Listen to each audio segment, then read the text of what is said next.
What's up, guys? We are back with Brian Tracy's Sales Success, and today we are going to be diving into chapters 13 and 14. Now, I just had a conversation with an agent yesterday talking about the topic of chapter 13, and that is make effective presentations. Now, whether it is a buyer presentation or marketing consultation or listing presentation in real estate, you want to make sure that you make effective presentations. Now, what I know is that many times we work on a lot of things, but we don't practice our presentations. Therefore, they aren't effective when the lights come on and when it's most important. So what is an effective presentation? I think that Brian does a fantastic job talking about these and covering some points. So we're going to dive into a few of the main points here in chapter 13. The first one says 95% of presentations can be improved upon in some way. 95%. Now, I like to believe that I'm in that elite 5% class, but I know when I speak to my mentors, or even when I speak to, sellers or buyers that I'm working with, they always have feedback for me, which I graciously accept and welcome. So I know that I am in that 95% of presentations that can be improved upon in some way. Keep working on your presentation until you sell successfully to a qualified prospect almost every time. Now, selling to a qualified prospect almost every time, that is a conversion rate deal, and you want to make sure that you're keeping track of your conversion rates so that you can know what needs to be tweaked, where your homework or where your focus needs to be when you're not with that customer or client. You want to follow a logical process. That's the next thing that Brian says in his book here. It says that the presentation is a logical, orderly way of moving from the general to the specific.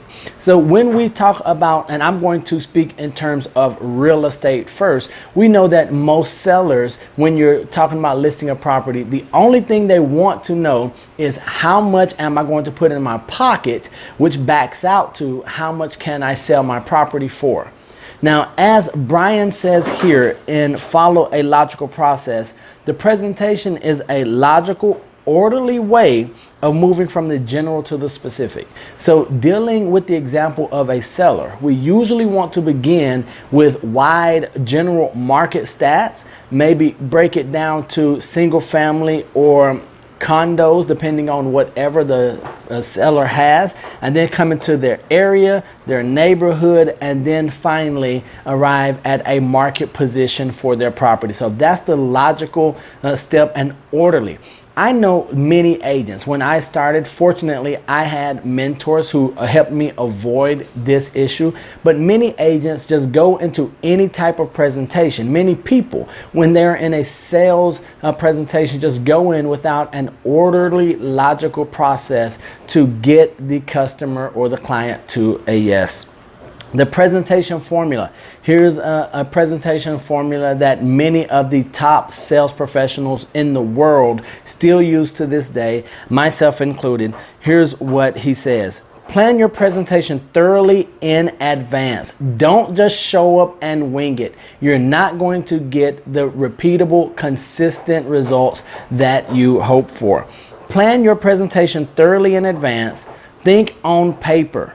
Review your presentation prior to every customer meeting, no matter how many times you've done the presentation. Now, this could be, well, Neil, is it worth my time? Is it not worth my time to do this? Because we're also going to talk about productivity mastery, or the myth of time management. But he says practice before every presentation that you give. I am a firm believer in that, and the more you practice, the better you get. The best formula for making a sales presentation is to show, tell, and ask questions. So show, tell, and ask questions. You want to show the prospect what your product is. You want to tell the prospect how they're going to benefit, and then you want to ask any questions, such as, did I answer any questions, all of your questions, or did you have an additional question or a topic or pain point that you would like answered?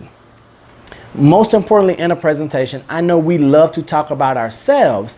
However, clients want to hear stories. So you want to utilize the story to get your point and your product's value across to your customer. Perhaps the most powerful tool that you can use in making a persuasive presentation is what is called an anecdotal selling. So that is when you come and you tell stories, where, I once had this customer very similar to you who did this. And you could tell that story. Now, we also talked about, we're going to talk about in following chapters, the power of a third-party endorsement or a testimonial. But you do want to implement stories into your presentation. And when you do that, you allow your customer to see themselves in the eyes and through the eyes of that customer who bought in the story. You want to tell lots of success stories about your happy customers. The reason why this technique is so powerful is because all buying decisions, and I want to stress to you, listen closely to this. The reason why this technique is so powerful is because all buying decisions are made in the right brain, and the right brain is activated by pictures, images, and stories or of different kinds. So the creative side of the brain is making the decisions, the pictures, the stories, the images. That's what we want to, that's what we want to speak to when we're telling these stories, so that we can get our customers in the right frame of mind and understand what benefit they have working with us. So that's going to do it for chapter 13, and that was make effective presentations. We've got another video coming. Chapter 14 is all about practicing the power of suggestion. Make sure that you click on that video. You don't want to miss it. It's going to be amazing. I promise. I cannot tell a lie. That's going to do it for this video. Most importantly, don't be average. Be world renowned.